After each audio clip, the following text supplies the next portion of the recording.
Hi, welcome to Learn English and Practice with Marie.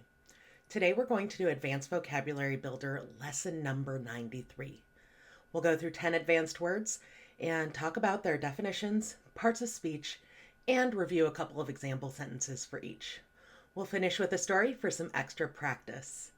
This is a series, so if you like this video, please subscribe for more. Let's get started. First, listen to me read the words. Benevolent, Lambaste, Quandary, Abeyance, Forbearance, Tantalize, Ardor, Novel, Vociferous, Oblique.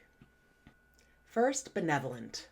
This means well-meaning and kindly as an adjective, and of an organization serving a charitable rather than a profit-making purpose as an adjective. So in my local area, there are a number of food pantries and food banks where people who have economic disadvantage can go and collect food for their families. And often they're run by churches, but when there's distribution of food to people in need, you could definitely use the word benevolent to describe that distribution of food. Examples are: the benevolent organization provides free meals to the homeless every weekend. She was known for her benevolent actions and kindness toward strangers. Lambaste. This means criticize someone or something harshly as a verb. So I'm a big fan of musicals, and I actually, in this video, have a couple of musical related examples. But in this case, let's talk about the movie musical Cats. So Cats is a wonderful Broadway musical, and it got adapted into a film. Well, people really hated the film. And constantly, when I spoke about it with friends, they would lambaste the film. In all fairness, it definitely had some issues, but I personally thought it was really fun and kind of unintentionally funny. But they would criticize it harshly by saying the human-sized cats were creepy and that the plot got all jumbled up and that it was very odd. So, examples of this word in context are: the coach didn't hesitate to lambaste the players for their poor performance. After the disastrous meeting, the manager lambasted the team for their lack of preparation. Quandary. This means a state of perplexity or uncertainty over what to do in a difficult situation as a noun. A difficult situation as a noun. A practical dilemma as a noun. So a quandary is a really serious situation where you don't know what to do. It's a very difficult problem. And often this word quandary is used to describe the dilemma of warfare when a country decides to invade or go to war with another country. They'll send troops, they'll send resources, but if they're not winning quickly, they're in a quandary. Do they devote more resources, troops, risk lives, or do they withdraw and accept defeat, accept instability, and accept that there is going to be a mess? So that's a quandary that political decision makers might face. Examples are: he found himself in a quandary over whether to accept the job offer abroad. The company's quandary over the product recall decision caused significant delays. Abeyance. This means a state of temporary disuse or suspension. It's a noun. So in a restaurant, if a commercial refrigerator was not cooling to the proper temperature and was putting the food at a temperature that is unsafe, they might make a decision to choose abeyance and not utilize that refrigerator until it's repaired. Examples are: the product was held in abeyance until further notice.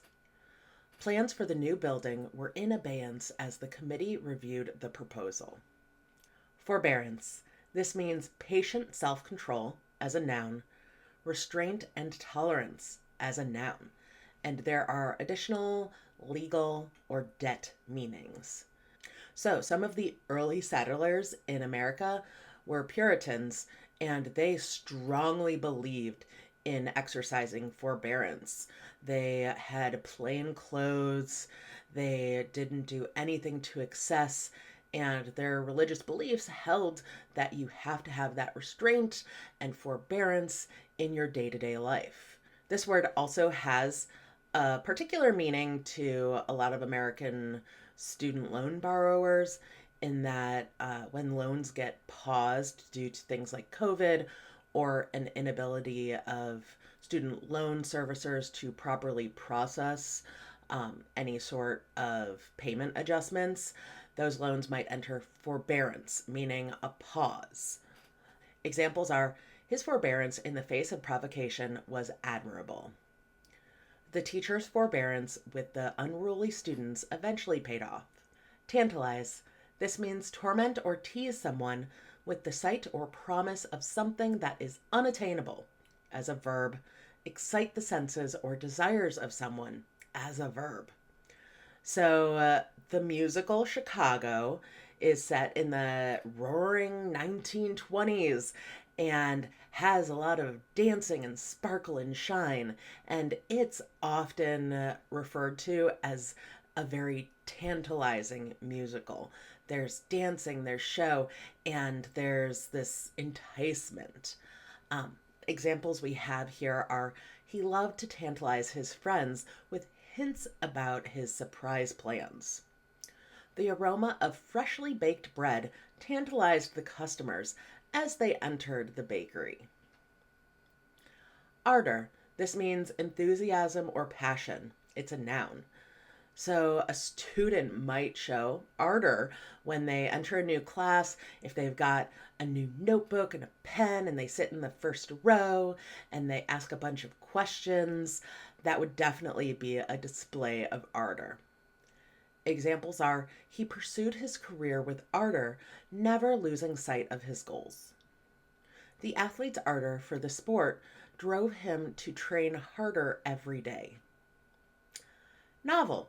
This is a fictitious prose narrative of book length, typically representing character and action with some degree of realism, as a noun, new or unusual in an interesting way, as an adjective.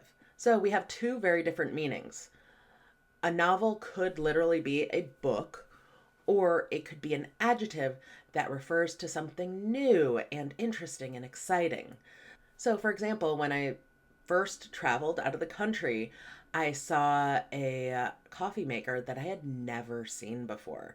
I was used to a simple electric coffee maker with a pot that you flip on, but when I went to Haiti for the first time, I saw a coffee maker that goes on the oven and has a bottom portion and a top portion, and it's metal. I'll try to put a picture of it right here so you can see. And that was very novel to me. I didn't understand how it worked. It was new and exciting to me. So that was my experience with something that was novel to me. Examples are, she spent the entire weekend engrossed in a captivating novel. The new technology offered novel solutions to old challenges. Vociferous. This means especially of a person or speech, vehement or clamorous, as an adjective. So vociferous has that root VOC, and remember the word voice? It's this loudness and this sort of exertion of voice or vocalness. So again, let's use the musical Chicago. In that musical, there's a song called Razzle Dazzle 'Em, where one of the main characters uses this word, vociferous.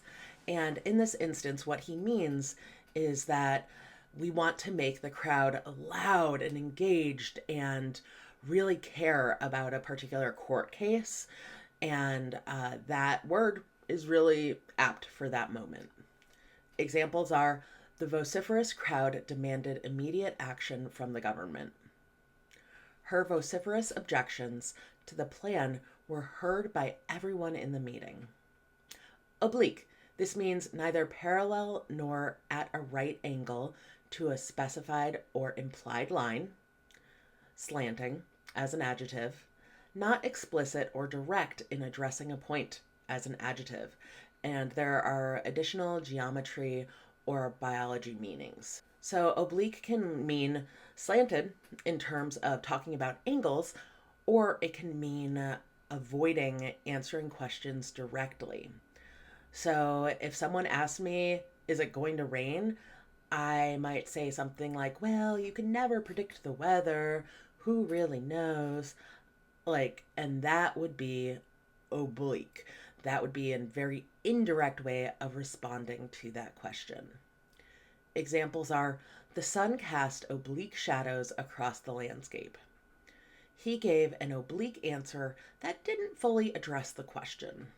So let's review a story for some extra practice. In a small, peaceful kingdom, there was a benevolent king named Auric. He was kind and always cared for his people. One day, his trusted advisor, Lauren, was caught in a scandal. The people were very upset and wanted Lauren to be punished. King Auric found himself in a quandary. He did not know if Lauren was truly guilty or if someone had set him up. He decided to put the decision in abeyance, meaning he would wait to decide until he had more information. The people were vociferous, loudly demanding justice. They began to lambaste Lauren, calling him a traitor. But King Auric showed forbearance, asking his people to be patient. He knew he had to find the truth. One day, a mysterious figure came into the kingdom. This person spoke in an oblique way, giving hints but not clear answers. They said there was more to the story and that the real traitor was still free. This tantalized the king, making him very curious. King Auric's ardor for justice grew stronger. He worked day and night to find the real traitor. He even started writing a novel about his experience, hoping it would help him think clearly. After many weeks, King Auric discovered the truth. Lauren was innocent, and the real traitor was someone else in the court. The king was relieved and glad he had shown patience. The kingdom returned to peace, and King Auric continued to rule with kindness and wisdom. So let's review these words, and I'll spell as we go. Benevolent, Benevolent, means well-meaning, charitable. Lambaste, Lambaste, means to criticize harshly. Quandary is Quandary, is a state of uncertainty or a difficult situation. Abeyance, Abeyance, is a state of temporary disuse or suspension. Forbearance, Forbearance,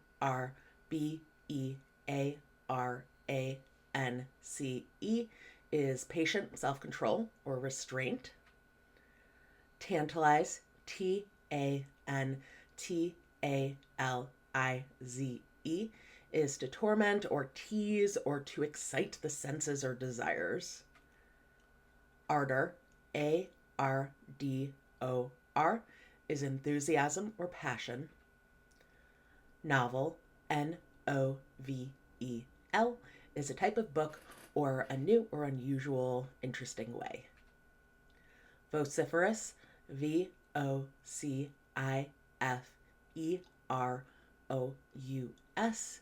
is vehement or clamorous. Oblique, Oblique, can be a slanted line or a slant in an angle, or it can be not explicitly addressing a point. So again, those words are benevolent, lambast, quandry, abeyance, forbearance, tantalize, ardor, novel, vociferous, oblique. Great job today. There are other videos like this on this channel, and more are coming soon. I'll put playlists and videos right down here. Please practice with these words in the comments below, and I look forward to seeing you in the next video. Bye!